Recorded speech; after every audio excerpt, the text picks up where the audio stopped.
Hey everyone, Big Red 310s here again with another edition of All Sides of the Wrestling World. Got some good stuff today on the docket. Got some Best in the World. I got an updated Evolve show and the old Dragon Gate USA and CZW shows that I said I would review.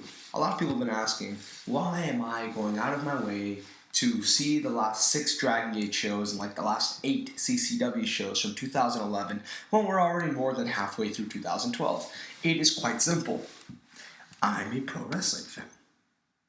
Alright, now that we've gotten past that, in all seriousness, I really like the CCW promotion. It's a hybrid. I mean, they have everything. They have high flying, they have hardcore wrestling, they have great storylines. Great's not the right word, consistent. Like every match, whether it's the opener or the main event, every match feels important because every match is involved in some rivalry that will be followed up on the next show. And that's something that I can't say about any other promotion besides Chikara, where because of the way they do their promotion, even the mid-card matches feel important because you know the results of the matches are going to be followed up on. So that's why I'm kind of a fan of CCW. And for Dragon Gate, I just know all the shows are always entertaining. I watched these 3 shows and I enjoyed all 3 of them. So really, I have no issues in watching the Triple Shot from November and then watching... It's the Triple Shot from November, then the show from LA, and then the WrestleMania show that I didn't see because I saw the other one. So for Dragon Gate, I really don't have that much left. For CCW, I have quite a bit. But like I said, I really do enjoy their promotion, so I have no issues in catching up. But let's get to the current stuff first. I promised that when I reviewed the old Dragon Gate and CCW shows that I would also include some current stuff, and I did. I have 2 current shows. And for the next edition of this, where I reviewed the Triple Shot from Dragon Gate in November and the CCW shows, the last 3 CCW shows of 2011 and the first 2 of 2012. I'm also going to include the No Way Out. For those wondering, by the way, I have not seen that pay-per-view yet. I will, though. I'll keep these reviews fresh. Best in the World, fairly fresh show, I would say. I mean, show happened last week, but, still somewhat up to date. As far as the TV, I thought the TV for Best in the World was some of the better TV the Ring of Honor has produced in a while. I really, really liked the direction. I remember on Twitter I wrote like a 10 tweets on the TV results just based off the live reports, not even off watching the TV. And I said how I thought the TV came off very well, and I was very interested in the card for Best in the World because I was very interested in a lot of the matchups that they did, and because of that, I was really excited for the pay-per-view. And then I actually watched the TV, and the TV was really good. The TV was really, really good, and it made me really care about the pay-per-view. The main event, I wasn't excited for at first, even from reading the live reports, but the TV made me excited for it. And I was excited for ANX possibly winning the titles. I liked the TV title program. I liked the Mike. I was looking forward to Michael Elgin versus Finlay, but we'll get to that. I wasn't keen on the stipulation of Cole versus O'Reilly, but I knew it would be for the best. I really, really liked that they did Eddie Edwards versus Homicide. I've said this before and I'll say it again, I liked Homicide a lot. Maybe it's because when I started watching TNA again in 2006, besides Jay Lethal, who I still give the most credit to, one of the other things that really got me to stay connected to TNA was LAX. I've always been a big fan, so I don't know, maybe I hold something special in my heart for Homicide, but when Homicide wants to, Homicide can have a really good performance. Most of the time that he doesn't, I don't think it's because he's lazy, I think he's hurt. I mean, it's very evident. He had some injuries from TNA that he still has not been able to afford to get fixed. So, he's hurt. But when he wants to, I think he can put on a very enjoyable performance, which is why I wanted him back in Ring of Honor full time. And I'm very glad that seems like that's going to be somewhat the case. Not that he's full time, but he'll be more than just an NYC appearance. And but yeah, let's get into the show. Oh well, the TV I thought was very good. As far as the individual episodes, the Davey Richards, Kevin Steen stuff building up the show is good. I like the new Davey Richards character. I like this, not really heel, but more of a tough, rough, not going to take this shit, no longer babyface type of persona. And I thought he really pulled it off really well. I was really into it, so good props to him for pulling off the new character. His match with Eddie Edwards I thought was good, but I didn't think it was anything too special. I think it's a little overrated. Let me see. Oh, whoa. The episode number 36 with the Roderick Ciampa main event, that show wasn't very good. In fact, that might be the worst TV show the Ring of Honor has ever done. Not necessarily a bad thing, though. It's just that show didn't really have a lot going on. So, not too much to say there. But number 37 picked up a lot. The Eddie Edwards Homicide angle I thought was well done. The main event I thought was a good match and helped set up the main event Best in the World really well. So yeah, the TV, like I said, very good build to Best in the World. Some of the better TV the Ring of Honor has done in a while. Best in the World I thought was a really, really good show. If you look at the ratings, you think the overall show rating should be higher, but I don't know. I just can't give it an 8. I can't call this show a great show. There's something missing. I don't know why. Maybe it's because there's a lot of pointless stuff on the show, but there's just something missing. But I actually preferred Border Wars. I thought Border Wars was... I didn't think it was one of the best shows in Ring of Honor history, like Ring of Honor said, but I did think it was one of the most consistent shows in Ring of Honor history. And because of that, it made the show was really enjoyable. This show wasn't as consistent, but there's still good stuff. Eddie Edwards vs. Homicide I thought was a good match. Nice storytelling with Eddie's arm. A decent amount of near falls. Didn't get too crazy. The time length of the match I thought was perfect. The crowd was into it. The crowd was rooting for Eddie, but when Homicide hit that Gringo Killer, the crowd exploded. And I was so ecstatic when they had Homicide win, because if Eddie Edwards had won, what would that have accomplished? That would have done nothing. See, my friend Ben Turpin talks about this a lot. He said one of Ring of Honor's main problems when it comes to booking is that the results of the matches don't really seem to affect a lot of the future. Like, if Eddie Edwards had beat Homicide here, what would that have done? Eddie Edwards would have been in the exact same spot he was beforehand, and Homicide would have been in the exact same spot he was beforehand. But here, with Homicide winning, oh shit, that result means something. And that is not just a meaningless outcome. So that, I'm very happy. And across this whole show, I mean, Adam Cole's winning, that meant something. Michael Elgin winning, that meant something. Mike Mondo getting an upset over Bennett, that meant something. All Night Express winning, that meant something. Kevin Steen winning, that meant something. I would even go as far as to say the Roderick Strong program, it meant a decent amount because it furthered the storyline. So like all the results felt important. So except the opener, fuck that shit. But props to Ring of Honor. By the way, the opener I really didn't like. Some people say it's one of the worst matches in Ring of Honor history. I wouldn't go that far. It just wasn't very good at all. It was too short. Not a lot happened.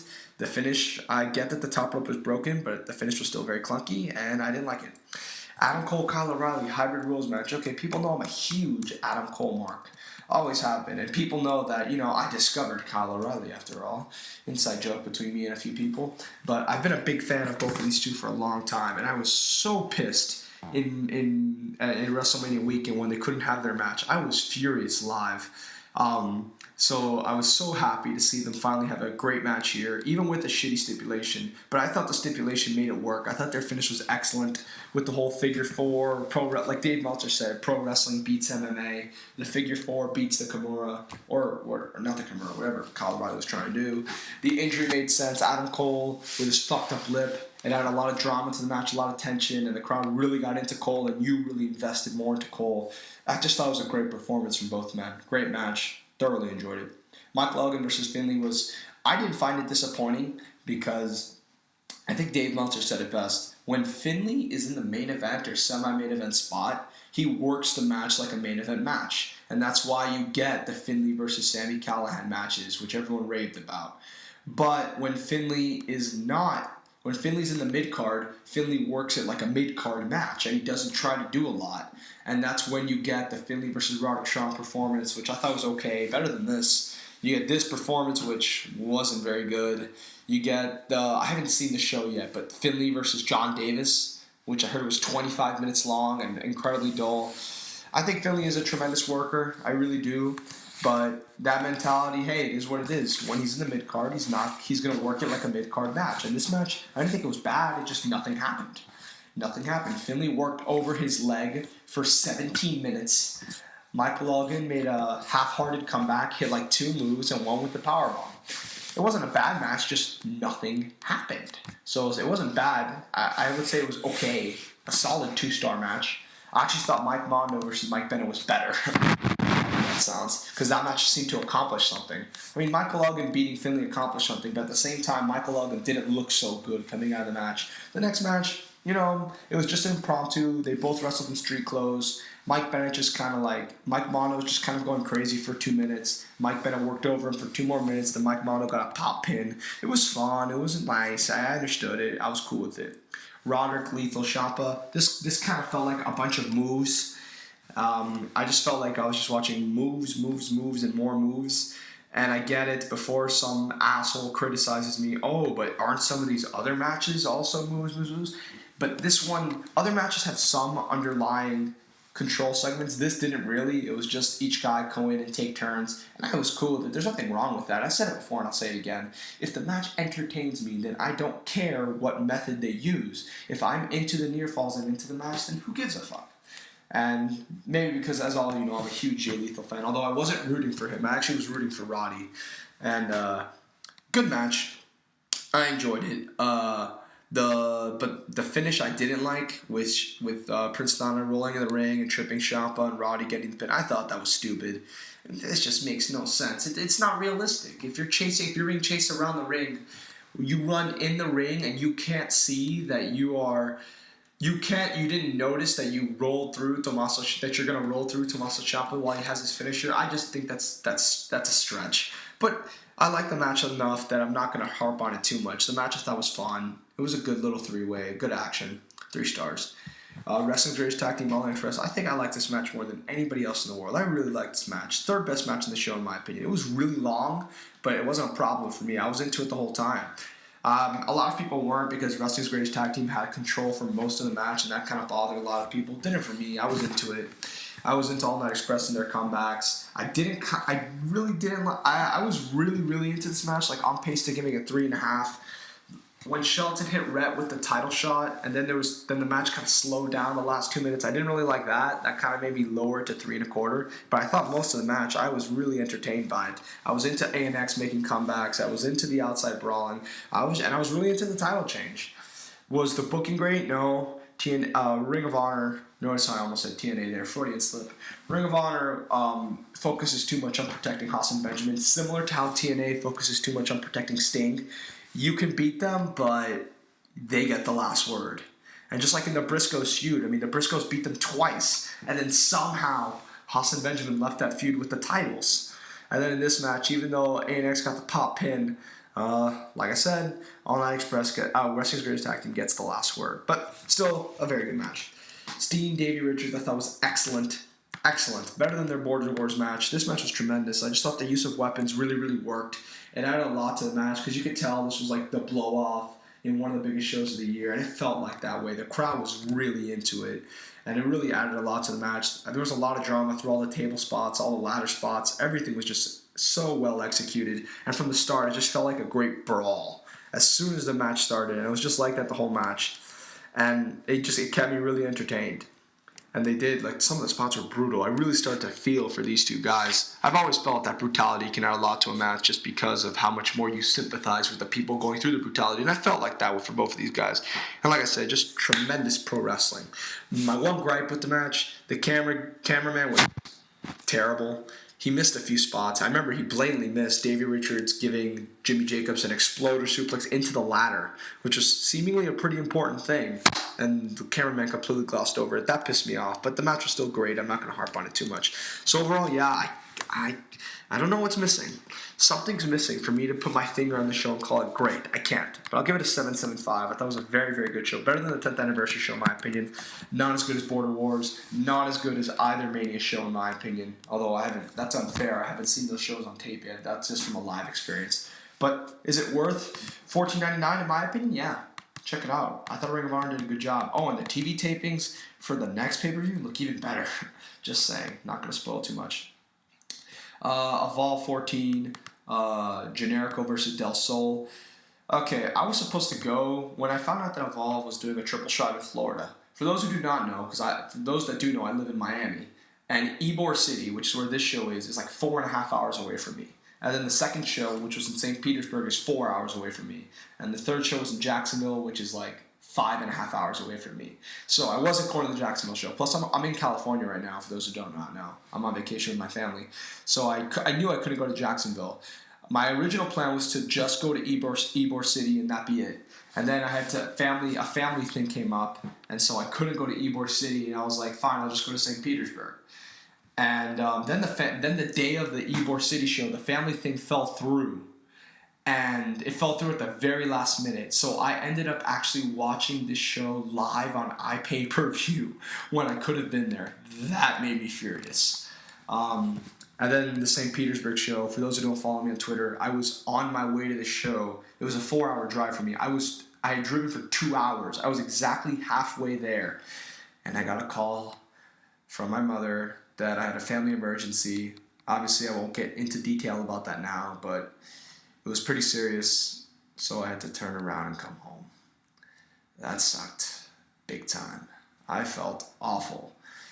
I'm never going to miss a show like that ever again. Ever. I'm never going to let that happen to me. I mean, family's family. When that happens, I mean, most of you understand. There's nothing you can really do about it. But I was so mad because I could have gone and won both shows. It was so easy for me to go, and I couldn't. I really wanted to. But that's life, man. That's just the way life is. And I know there'll be other shows in the future, so I'm not too bummed. But I do enjoy Evolve much more than Dragon Gate. I don't know what it is. In my opinion, the Evolve shows are just so much better paced than the Dragon Gate shows. All their shows are tons of fun.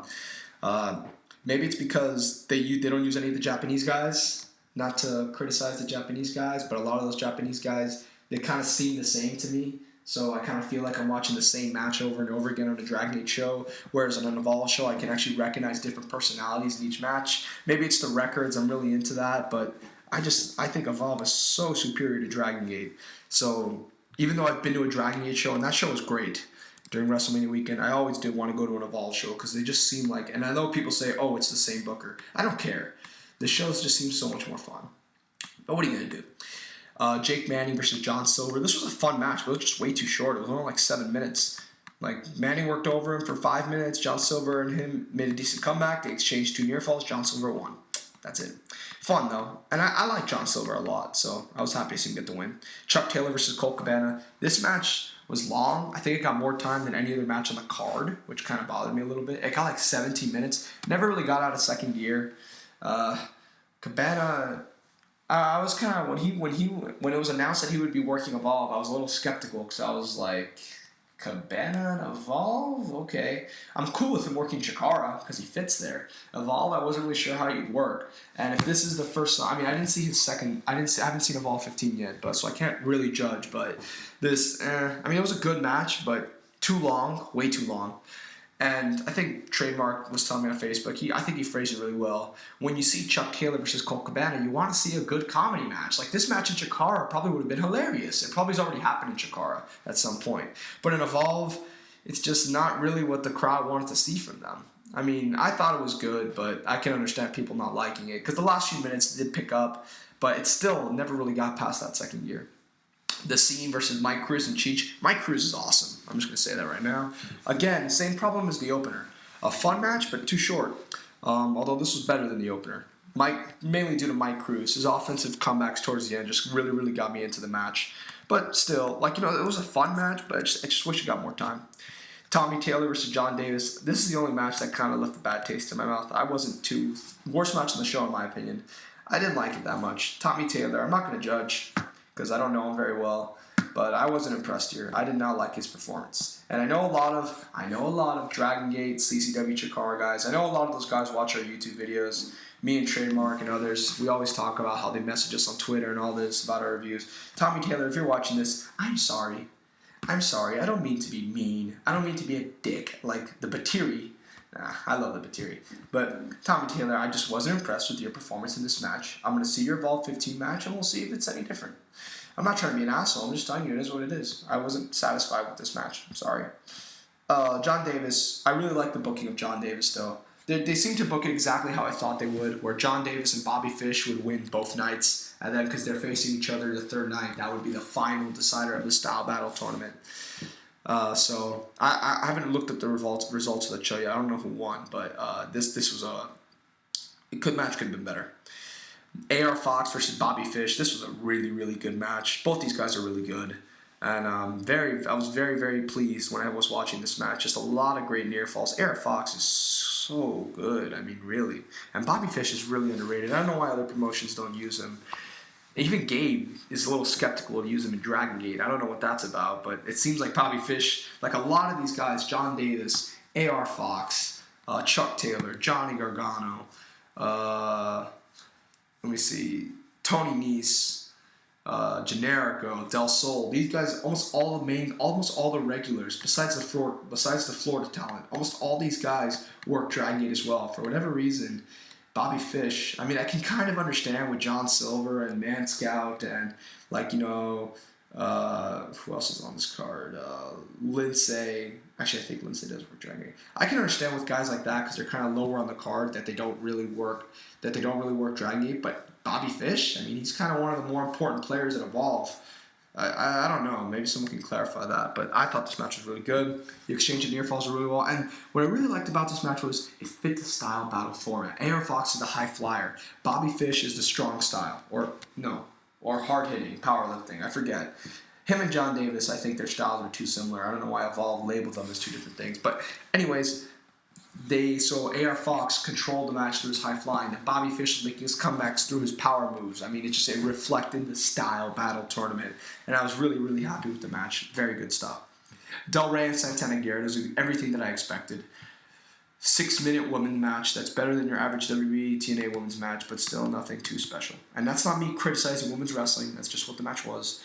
Gargano, Nese, Reynolds, and Lindsay Dorado. It was supposed to be Silas Young, but he had to cancel out of the shows, which is a shame because the video they did of him was excellent. This match was very good. A lot of fun. It was pretty much everything you'd expect.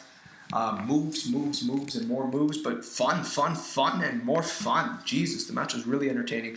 Lindsay Dorado, I've always been a big fan of, so I'm very happy to see him get a spot on the main card. Johnny Gargano, obviously, he's in my Fave 5 with Adam Cole, Jay Lethal, Bryan Danielson, and Mike Quackenbush. So I was very entertained by this match. Really good action from all four guys.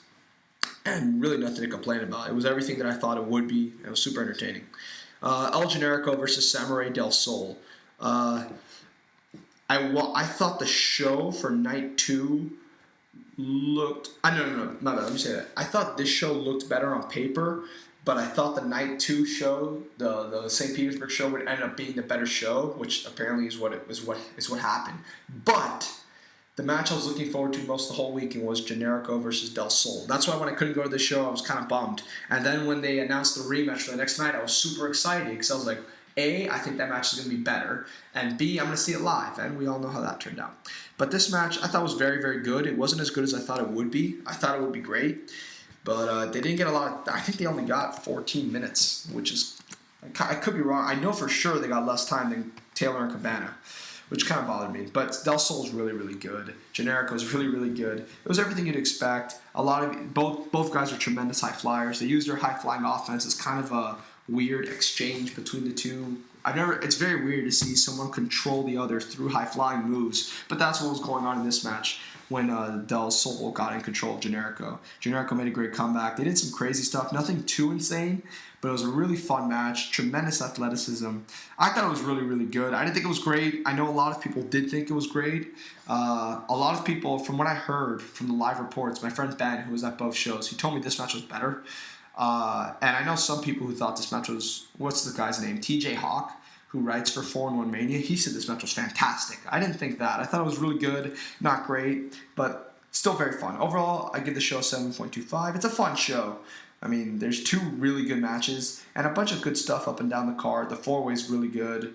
The Taylor Cabana match is good, even though it goes a little too long. And the stuff that's not good is still fun, with the exception of the John Davis-Tommy Taylor match. Like, the Mike Cruz match is fun. The John Silver match is fun. Even the women's match for a women's match is entertaining.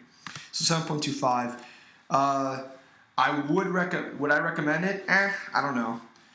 If Evolve, I didn't know that Evolve does this, where it's $9.99 for the live showing, $14.99 for the live showing and on demand.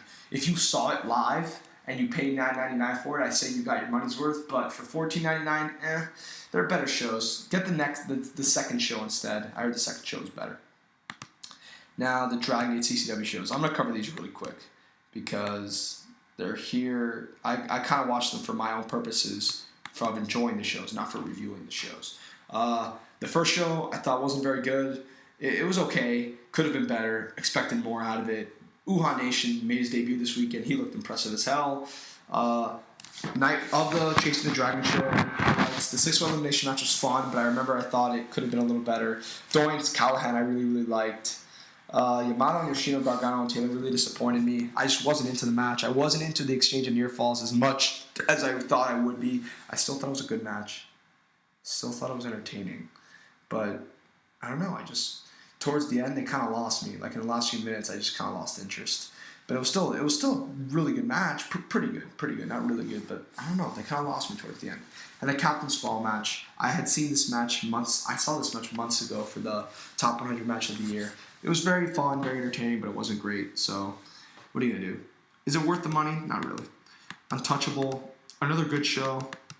Let me think. Pac Ricochet was good, but I was a little disappointed by it. The Sabu match was fun. Gargano Tozawa I really liked. The 4-way kind of disappointed me. Yamato Shima really disappointed me. I expected a lot more out of that. It's a good show. It's better than night 1, but still nothing to really write home about. Way of the Ronin, however, this show's better. The main event is excellent. I talked about that in the top 100 matches of the year. Gargano and Doi is a really entertaining match. Gargano's offense is just really fun to watch. The Cannon, Callahan versus Yamato and Air Fox match was good. Better than basically the match the night before with Sabu instead of Yamato. Yamato's a better wrestler than Sabu. Who could have thunk? The opener was a fun opener. I really liked the Brody Lee Silas Young match. Silas Young got maybe a little too much offense, but I was still really entertained by it. And Sabu Piqui Sanchez match I thought was cute. I guess if that doesn't sound gay. Very good show though. This one's probably worth $15. The CCW shows New Heights. Buy the DVD. Definitely. The overall show is good, not great, but the DVD has a Yuko Miyamoto versus Masashi Takeda match, which is excellent. A tremendous death match from Big Japan. Tremendous death match. So if you buy the DVD, that match comes with it, and that's kind of rare. That's not something you really see these days. And Masada Danny Havoc was a brutal match. Brutal match. DJ Hyde said that, I think he said that match, I don't know if he was talking about that match or the Yuko Miyamoto match, but he said one of those two matches was the best death match he had ever seen in pro wrestling. So take that for what it's worth. The undercard for the show isn't that hot. The Air Fox Jay Chris match was good though. Nothing else really to write home about. But like I said, I give it an 8 because that bonus feature is rare, not hard to find. Then one of CCW's better shows of the year, Tangled Web 4. I talked about the main event and the top 20 match of the year. I love that match. Callahan BJ Warmer was good. Expected a little more out of it though, but it was still fun. The opener I thought was good, but way too long. I know a lot of people giving this 3.5. I even saw one guy almost give this 4 stars. It was a fun match, a lot of fun. Total spot fest, but it just went way too long for my taste. It was still a good match though. Not going to harp on it too much. So yeah, very good show, mainly for the main event, but Down with the Sickness 2011. This show's okay. The storylines are very good, but the wrestling quality for this one isn't really there. The Masada Ryuji Ito match is really good, but I fucking hated the finish. Basically, Masada put up his CCW title on the line, and Ryuji Ito put up his BWJ title on the line, and they hung them. It was a ladder match, pretty much, and they were both up there. So Masada, towards the end of the match, grabs his belt, and then Ito knocks him off the ladder, and then Ito grabs his belt. So literally, nothing happened. I hate matches where the result is meaningless. Basically, nothing happened. At the end of this match, Masada stayed the CCW champion. Ito stayed the BJW champion. No one beat the other. It would have been interesting if they switched belts, or if, I guess you could have given Ito both. I don't think you could have given Masada both, because I don't think Big Japan would have approved of that, but there are other ways around it. Why book this match if it's just going to be a draw? How the fuck does a death match end in a draw? It was very entertaining for most of the match, but that ending pissed me off. Team Fight Club versus Phillies Wanda, I remember it was a good match. MK McKinnon is pretty talented. Adam Cole, Greg Excellent, I really liked. I remember that. I was really entertained by that match. Greg Excellent can be a really entertaining wrestler. And Adam Cole, you guys know I love Adam Cole. The rest of the stuff, nothing really to write home about. If you're following the storylines, like the Runaway Blackout storyline, the Jake Chris, Dave Chris, Dustin Ray storyline, the Danny Havoc, Drew Gulak storyline, it makes for entertaining progression. And then Cerebral, this show's okay. The worst CCW show I've seen, though. The Azrael Bandito Jr. versus the Set was a good match. Excellent and Callahan versus Hyde and Adam Cole was a good match. The main event was fun. I can say that much. It was really entertaining. Brain Damage and Matt Tremont. Basically, they just beat the shit out of each other with barbed bats. And there were some good segments in here. Like they had a punching contest. Like Brain Damage, it was clear that Brain Damage, like I think at one point in the match, said that he was the man and he was just a little rookie. Like it was very much like that rookie versus legend type thing, because that's what it was billed as. And it was a very entertaining match, so I'll give him that. Devin Moore, Aaron Fox, I thought was okay. It was fine, fun. Only 7 minutes though. But Devin Moore at the end of this match, like, put it over like it was his greatest match ever. Like, he went crazy. And I'm like, dude, it was a 7-minute match. It was really entertaining, but it wasn't that good. Philly's Most Wanted versus McBride and Derek Frazier. I didn't like that match. I remember that. I was very, very disappointed with that match. That match I thought could have been a lot better. But yeah, the Cole and Callahan match is fun. Cole and Hyde versus Callahan and Excellent, where if Excellent, since Excellent and Callahan won, Excellent gets to fight DJ Hyde at Cage of Death. Callahan gets to fight Cole at Night of Infamy. Dave Chris versus Dustin Reyes. Again, the Blackout versus the Runaway storyline. The storyline stuff's good, but like I said, there's really nothing on this show. I'm surprised this show didn't get a bonus match. I'm surprised they didn't put in some like famous, incredible Japanese death match in this. Of all the shows that could have used it, this one could have, but they didn't. Still entertaining. I wouldn't say it's okay. It's not bad. Nothing's bad. I guess the tag title match was bad, but everything else was okay. So I'm not going to harp on it too much. And the main event's a lot of fun. So yeah, the CZW shows were entertaining. The Dragon Gate shows were entertaining. Of all 14, I thought it was a lot of fun. Could have had a little more better quality wrestling-wise, but everything was still entertaining. And Best in the World was really good. That's worth your money. With that, I'm Big Red 10. Thank you all for listening. Bye, guys. Bye.